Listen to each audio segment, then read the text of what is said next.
Deep in the green forests of New Zealand, strange whispers float on the wind. Whispers of something old, rarely seen but always felt. These whispers tell of the Turehu, the pale people of the forest, part of Maori legend and history. Their story goes back further than written words, passed down through time in quiet voices around warm fires. These stories, old as the hills, tell of beings both fascinating and scary. They are the protectors of the forest, the keepers of ancient secrets living just outside of what we can see.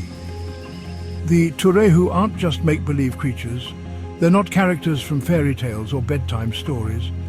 To the Maori people, they are as real as the tall trees and the flowing rivers.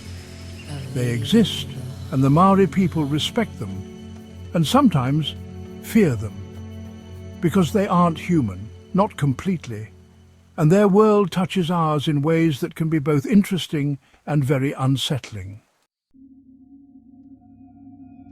Stories about what the Turehu look like are all very similar, painting a clear picture of their strange nature.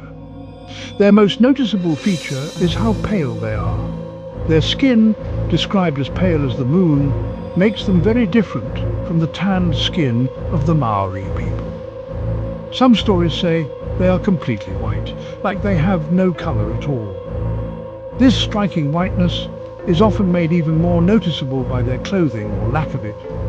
Many stories tell of the Turehu wearing only their long, flowing hair, the colour of moonlight or fresh snow. They move smoothly and gracefully, almost like ghosts. They seem to float through the forest, leaving no sign that they were there except for a lingering feeling of unease. Some say they can appear and disappear whenever they want, blending into the shadows as if they were part of the mist. This mysterious ability makes them even more intriguing, surrounding them with an air of mystery that has fascinated and unsettled people for generations. Even though they look otherworldly, the Turehu have some human-like qualities. They are often described as slender and delicate, with features much like our own. But it's their eyes that really set them apart. Big, bright and deep with ancient wisdom, their gaze is said to be both captivating and unsettling.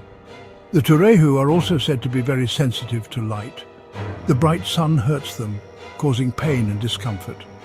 This is why they are mostly seen at twilight, in the fading light of dusk, or under the moon in the deep forest. This dislike of sunlight makes them seem even more connected to the hidden, the unseen, and the mysterious. They are creatures of the shadows, living in places where sunlight doesn't reach. Perhaps the most unsettling part of the Turehu stories is their supposed interest in human children. There are many stories of children being lured away by these pale people, tempted by whispers of ancient magic and amazing promises. These stories, often told as warnings, speak to a deep fear of the unknown, of the things we don't understand. The Turehu are subtle, their influence creeping in slowly. They can supposedly confuse people's minds, creating illusions that make it hard to tell what's real and what's not. A lost child in the forest might hear their name whispered on the wind, a sweet voice promising safety and comfort. Drawn deeper into the forest, the child would become lost in a world that is both beautiful and scary, forever changed by meeting the pale folk. Because they knew the dangers of the Turehu, the Maori people developed ways to protect themselves and their children. These methods, rooted in tradition and belief, weren't just physical barriers, but spiritual wards to keep the Turehu away. One way was to place special objects filled with spiritual meaning around homes and villages. These objects, often carved from wood or bone, acted like charms to keep the pale folk away. Another common practice was to recite karakia, ancient chants and prayers believed to have power over the spirit world. These karakia, passed down through time, were used to ask ancestral spirits for protection, creating a shield of spiritual energy around people and communities. These practices, a mix of practical and spiritual, show how well the Maori people understood the balance between the human world and the realm of the Turehu. even though the Turehu are often thought of as just a myth. Stories of seeing them still pop up today.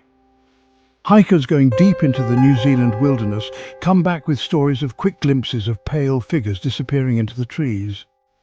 Others say they hear strange voices calling their names, but when they turn around they are completely alone. These modern stories are often very similar to the old Maori legends, making people wonder if the Turehu are real. A common theme in these stories is the feeling of being watched, of something unseen hiding in the shadows. This feeling, along with occasional glimpses of pale, bright eyes peeking from the trees, makes even non-believers question what is real. The Turehu remain a mystery, their existence a reminder of the power of the unknown. They remind us that the world is much stranger and more wonderful than we can imagine. Their story shows us how important it is to respect the old ways, to honor the traditions that have protected and guided people for generations. Scientists may want real proof that they exist, but the Turehu live on in the stories and beliefs of the Maori people. They are part of New Zealand's culture, a reminder that some mysteries are best left alone, their secrets kept safe by the whispering trees and the watchful mountains. They represent the wild, untamed heart of New Zealand, a testament to the power of belief in a world that often focuses only on facts.